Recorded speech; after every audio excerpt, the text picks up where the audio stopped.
वो मकबरा नहीं, एक अधूरी मोहब्बत की शुरुआत है, जहाँ हर ईंट में बसी है एक बेपनाह चाहत की दास्तान, जहाँ इतिहास सिर्फ पत्थरों पर नहीं, धड़कनों में भी सांस लेता है। एक ऐसा शाहकार जिसने ताजमहल को बनने से पहले ही उसका रास्ता दिखा दिया। यह सिर्फ एक बादशाह की आखिरी आरामगाह नहीं, बल्कि मुगल वास्तुकला का वो पहला पन्ना है जिसने हिंदुस्तान के इतिहास को नई पहचान दी। जहाँ लाल बलुआ पत्थरों और सफ़ेद संगमरमर में छिपी है सदियों पुरानी एक सच्ची कहानी, एक सुल्तान की, एक बेगम की और एक विरासत की, जिसे वक्त भी मिटा नहीं सका।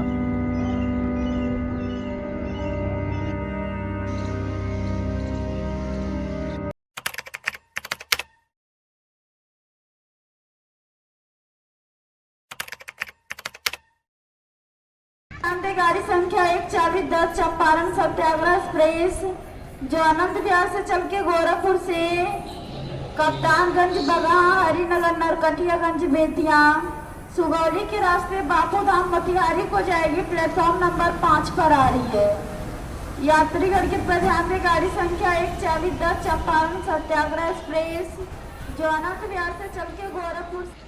तो भाई फिर से स्वागत है आपका हमारे सफ़र पे। फ़िलहाल मैं हूँ गोरखपुर रेलवे स्टेशन पे और दोपहर के लगभग 2 बजने वाले हैं। ट्रेन हमारी लगभग 4:20 के आसपास आएगी। धूप भाई तगड़ा वाला हुआ है और जब बदली हो रहा है तो ठीक है, नहीं तो ऐसे बहुत तगड़ी धूप लग रही है। मैं बहुत खुश था, बहुत ही ज़्यादा एक्साइटेड भी था अपने इस सफ़र के लिए, क्योंकि मैं जाने वाला था अपने मुल्क के उस राज्य में जिसे लोग जन्नत कहते हैं, कश्मीर। लेकिन ऊपर वाले की कुछ और ही प्लानिंग चल रही थी। मेरी एक छोटी सी गलती की वजह से मेरी ट्रेन अब छूट चुकी थी, या फिर मैं ये कहूँ कि मेरे छूट जाने की वजह से ही मैं गोरखपुर स्टेशन पर ही रह गया था और जो ट्रेन थी वो कश्मीर के लिए जा चुकी थी। अब मैं यहीं खड़े सोच रहा था कि कैसे मैं गोरखपुर से कश्मीर के लिए जा सकता हूँ, क्योंकि अब मुझे ट्रेन के जनरल डब्बे में ही बैठकर अपने किसी भी डेस्टिनेशन के लिए जाना था। काफ़ी देर तक सोचने और प्लानिंग करने के बाद मैं इस नतीजे पर पहुंचता हूं कि मैं जा रहा हूं गोरखपुर से दिल्ली, लंबे लेकिन यादगार सफ़र पे। ये सिर्फ भाई स्टेशन से स्टेशन की कहानी नहीं होगी, बल्कि आने वाले स्टेशन और मिलने वाले लोगों की कहानी होगी। ये जो भाई प्लेटफॉर्म नंबर 9 है ना, ये आखिरी प्लेटफॉर्म है। इसके बाद से कोई प्लेटफॉर्म वगैरह नहीं है। यहाँ पर काफ़ी शांत माहौल है अगर हम कंपेयर करें प्लेटफॉर्म नंबर 1 और 2 से।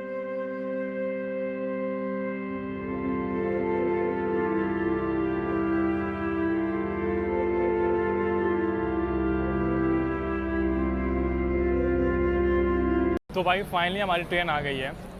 टाइम से लगभग 1 घंटा पहले आई है कि 1 घंटे में आदमी बैठ जाए। काफ़ी भीड़ थी भाई, लाइन में भी लगे हुए थे और लाइन में लगने के बाद से कैसे भी करके मुझे जगह मिल गई है और अंदर जगह अच्छा वाला मिला है। मतलब कि एक खिड़की है उसके बगल में, एक बैठे हुए उसके बाद से मेरा है।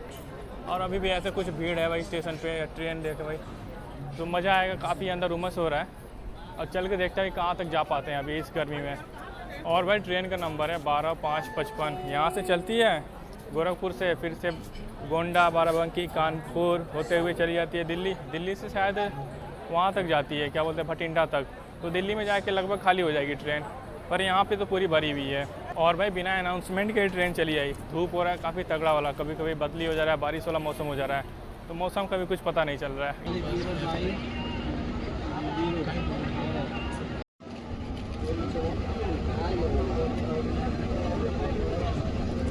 और मेरा सफ़र शुरू होता है गोरखपुर से दिल्ली के लिए।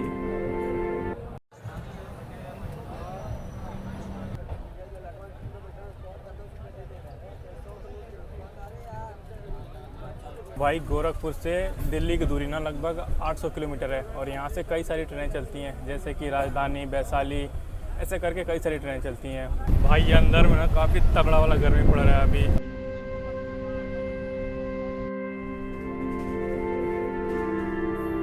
ट्रेन में बहुत ही ज़्यादा भीड़ थी, लोग नीचे बैठकर सफ़र कर रहे थे।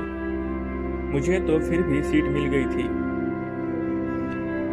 दिन की तेज धूप की वजह से ट्रेन पूरी तरह से गर्म थी और लोगों के शरीर की गर्मी बाहर हाथ करने पे अच्छा लग रहा है, इधर हाथ करने पे ठंडा लग रहा है, पर अंदर एकदम उमस गया है। ये देख रहे हो, पूरा गर्मी से भरा पड़ा है। जनरल डब्बा में भाई सफ़र करने में मज़ा तो है अगर खिड़की की तरफ सीट मिल जाए तो, या फिर उधर सिंगल वाला, पर बीच में मिल गया तो भाई हालत ख़राब हो जा रही है। लोगों से बात करते हुए और बाहर की खूबसूरत नज़ारों को देखते हुए छोटे बड़े स्टेशनों से होकर सावन की अंधेरी रात में हमारी ट्रेन अपनी मंजिल की ओर तेजी से बढ़ रही होती है।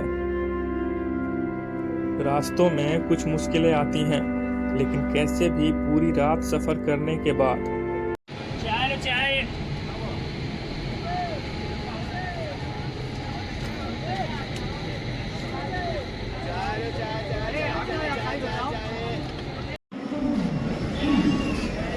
काफ़ी देर तक स्टेशन पर भटकने और सोचने के बाद से मैंने यह डिसाइड किया कि क्यों ना उस ऐतिहासिक जगह को देखा जाए जिसने ताजमहल को जन्म दिया।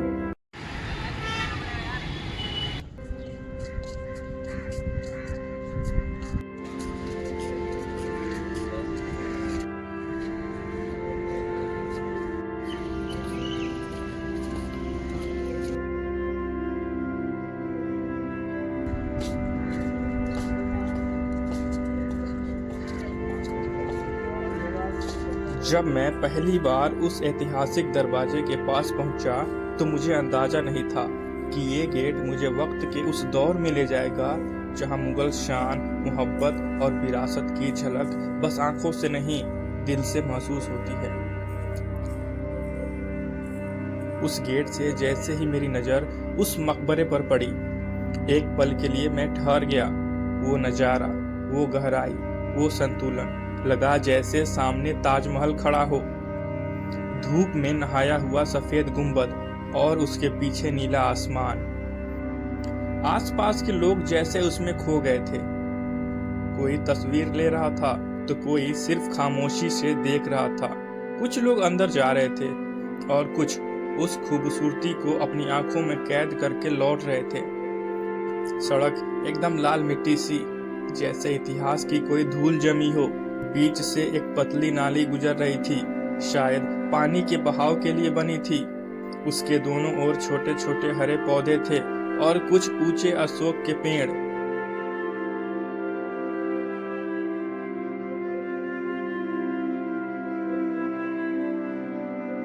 और मुझसे बस कुछ कदम की दूरी पर था एक छोटा सा तालाब नुमा जलाशय, बिल्कुल मकबरे और गेट के बीचों बीच।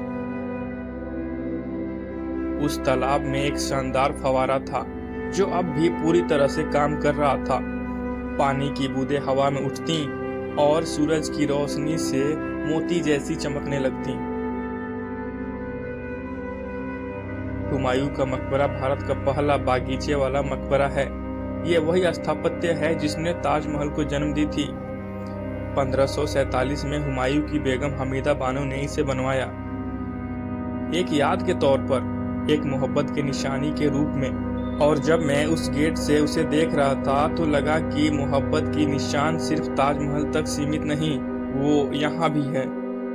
यमुना नदी ठीक इसके पास से ही बहती है, जिसकी ठंडी हवा इसकी आर्किटेक्चर को और भी रॉयल बना देती है। इस मकबरे को बनने में करीब 8 साल लगे। इतिहासकार कहते हैं ये वही इंस्पिरेशन है जिसके बाद से ताजमहल बना। कहते हैं मुगल एम्परर हुमायूं को यहीं पे दफनाया गया है और इसके चारों ओर और भी कई मुगल बादशाहों की कब्रें हैं। जैसे जैसे मैं उस मकबरे के और करीब पहुंचा, मुझे लगा कि मैं बस उसकी गोद में हूं। इतिहास के इतने पास कि हर पत्थर की सांसें सुनाई दे रही थीं। लेकिन तभी मेरी नज़र उस दरवाजे पर पड़ी। सामने खड़ा था एक और भव्य और बेहद ही खूबसूरत सा गेट, नक्काशीदार, मोहब्बत से तराशा हुआ। मैं उस गेट को मंजिल समझ बैठा, मगर जैसे ही मैं उसके उस पार झांका, वहां दिखी मोटी पत्थर की सीढ़ियां, जिन्हें देखकर समझ में आया ये तो रास्ता है, मंजिल अभी ऊपर है। हर सीढ़ी पर चढ़ते हुए ऐसा लगा जैसे मैं अपने अंदर भी कहीं ऊपर उठ रहा हूँ।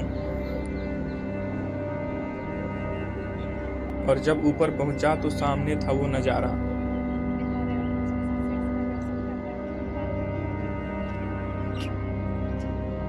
सफेद संगमरमर की चमक जिसे छू रही थी दोपहर की धूप और दिल का सुकून। उस सफेदी में शामिल थे छोटे छोटे गुंबद और मीनारे, जो दूर से तो बस हिस्सा लगते हैं, मगर पास जाकर उनकी बारीकी, उनकी नजाकत, मानो हर एक ईंट में किसी ने कविता लिख दी हो। और फिर लाल पत्थरों के बीच से झांकती वो पतली सी जालियां, जिनसे सूरज की रोशनी छनकर आ रही थी। उन जालियों के पीछे से दिखते थे मकबरे के कोने और वो रास्ते जिनसे होकर शायद कभी बादशाह गुजरे होंगे। जब मैं उन मोटी सीढ़ियों को पार कर ऊपर के चबूतरे पर पहुंचा तो मेरे पैरों के नीचे इतिहास था और आंखों के सामने ऐसा नजारा जिसे शब्दों में बांधना मुश्किल है पर दिल में बसाना आसान।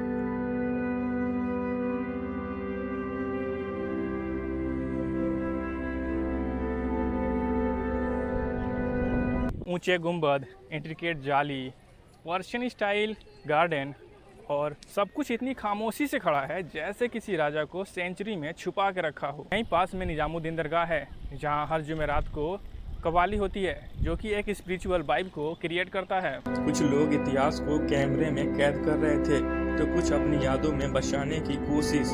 हर फ्रेम में था नीला आसमान, वो भी बिल्कुल साफ, जैसे इस इमारत को छूकर निखर गया हो। और कमाल की बात यह थी कि वहाँ धूप नहीं थी, न तपन न गर्मी, सिर्फ एक ठंडी रूहानी छाँव थी, जैसे उस जगह का अपना मौसम हो जो शोर से दूर बस सुकून देता है। मैंने अपनी नज़रें मकबरे की दीवारों पर डाली। सफ़ेद संगमरमर में तराशी गई नक्काशियाँ इतनी महीन, इतनी बारीक कि लगता जैसे किसी फनकार ने उंगलियों से वक्त को छील कर उसमें कहानी लिख दी हो। हर डिजाइन, हर उकेरा हुआ फूल किसी राजकुमारी की जेवरात साथ जड़ित था दीवारों पर। इन नक्काशियों में सिर्फ सौंदर्य नहीं था, उसमें एक भावना थी, एक इज्जत थी उस शख्स के लिए जो यहाँ सो रहा है, हुमायूं। जब मैंने मकबरे के ऊपरी हिस्से को ध्यान से देखा तो एक बात दिल को छू गई। वो डिजाइन, वो बनावट, वो अंदाज ताजमहल की याद दिला रहा था। हाँ, ये हुमायूं का मकबरा है, लेकिन इसे देखकर समझ में आता है कि ताजमहल की कल्पना भी यहीं से जन्मी होगी।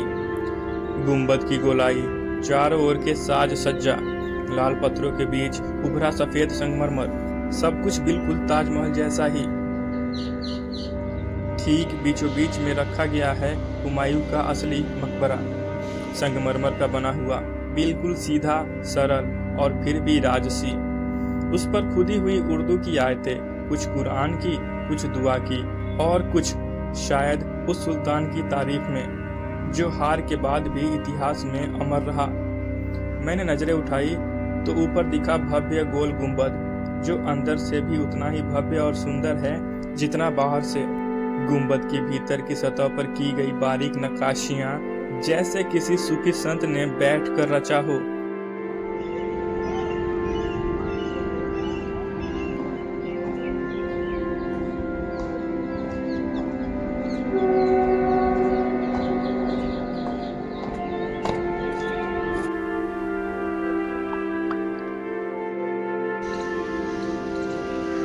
एक कोने में कुछ अलग सा दिखा, हरियाली के बीच से झांकती एक पुरानी, खामोश और लगभग भुला दी गई मस्जिद। यह पास में ही थी, बिल्कुल हुमायूं के मकबरे के बगल में। नक्शे में इसका नाम तक दर्ज नहीं और शायद अब कोई रुकता भी नहीं वहाँ। पास जाकर देखा तो दिल थोड़ा भारी हो गया। पुराने दरकते हुए पत्थर जो वक्त को अब और नहीं सह पा रहे थे, छतों से झड़ते टुकड़े, दीवारों पर उखड़ी हुई नक्काशी और दरवाजे जो कभी इबादत की आवाज़ों से गूंजते होंगे, अब खामोशी से जर्जर खड़े थे। मैं हुमायूं के मकबरे की भव्यता और चार बाग की सुंदरता में खोया हुआ आगे बढ़ा, तभी मेरी नज़र एक और अलग गोल आकार के मकबरे पर पड़ी, जो सब इमारतों से कुछ अलग, कुछ अजीब सा महसूस हो रहा था। यह मकबरा पूरी तरह से गोल था, ना कोना ना किनारा, बस एक घेरा जो खुद में सिमटा हुआ था, जैसे वक्त के थपेड़ों से बचने की कोशिश कर रहा हो। पास जाकर देखा तो इसकी दीवारों पर रंग बिरंगी नक्काशियाँ अब भी किसी चमत्कार की तरह झलक रही थीं। लाल, नीले और सादे डिजाइन, जैसे किसी कलाकार ने अपने ख्वाबों को पत्थर पर उकेर दिया हो, मगर अब वो रंग फीके पड़ चुके थे, कुछ जगह से उखड़ भी गए थे। उन पर समय की गर्द साफ दिखती थी। खंभे जो उस मकबरे को सहारा देते थे, अब खुद ही वो सहारे की तलाश में थे। उन पर दरारें थीं। मैंने सिर उठाकर गुंबद की ओर देखा, जो कभी सफ़ेद या नीला रहा होगा। अब उस पर सिर्फ धब्बे थे। रंग उखड़ चुका था, डिजाइन मिट चुकी थी। शायद अब वो गुंबद भी थक गया है। इतना कुछ झेलते झेलते अब वो खुद को वक्त के हवाले कर रहा है। पूरा मकबरा जैसे फुसफुसा रहा था कि मैं भी एक समय में गौरव था। कभी लोग यहाँ सिर झुकाकर आते थे, अब कोई देखता भी नहीं।